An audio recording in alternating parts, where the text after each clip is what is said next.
Meditação e neve, o que isso tem a ver na manifestação dos sonhos que você deseja? Olá, meu nome é Elaine Amaral, você está no canal Revolução Alinhada e aqui a gente discute temas como ansiedade, medo, desenvolvemos ferramentas para você ter uma vida mais equilibrada e manifestar aquilo que você deseja.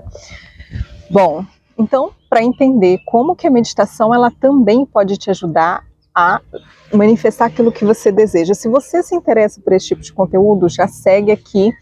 E provavelmente então você já conhece o passo a passo da manifestação, né? Primeiro você cria uma imagem na sua mente, depois você traz uma emoção de alta vibração e você tenta permanecer com aquela imagem o máximo de tempo possível, para que você consiga sem pensamentos que vão interferir, né? Esse é o chamado ponto zero. E aí que existe uma certa relação com a neve, né? Com o gelo, porque a água ela congela quando ela chega em menos de 0 graus.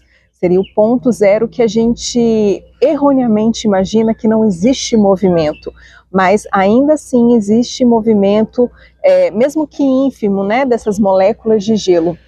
Da mesma forma que a gente pensa erroneamente que meditar é simplesmente parar os pensamentos, e isso é impossível. Porque a mente ela tem esse componente mais automático. É por isso que muitas das meditações que a gente pratica aqui no canal, elas são meditações que colocam a sua mente em movimento, que colocam um certo... Só que é um movimento direcionado, é um foco.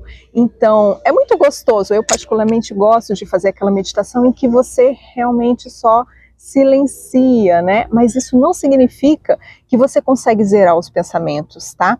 Mas, de fato, quando você treina a sua mente a manter um foco, é mais fácil você ter menos pensamentos. Realmente você consegue diminuir esse fluxo de pensamentos, principalmente os pensamentos intrusos, né? Aqueles negativos. A gente consegue sim ter um melhor controle sobre isso.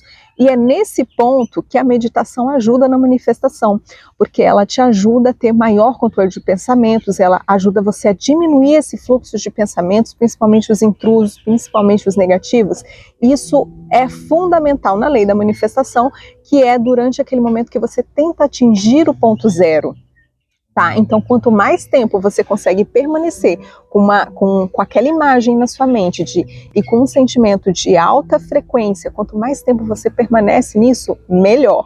Agora, é muito importante lembrar que aquela imagem que você tem na sua mente, ela é uma imagem que ela pode estar pela metade. O que isso significa? Que a sua mente física, ela consegue processar apenas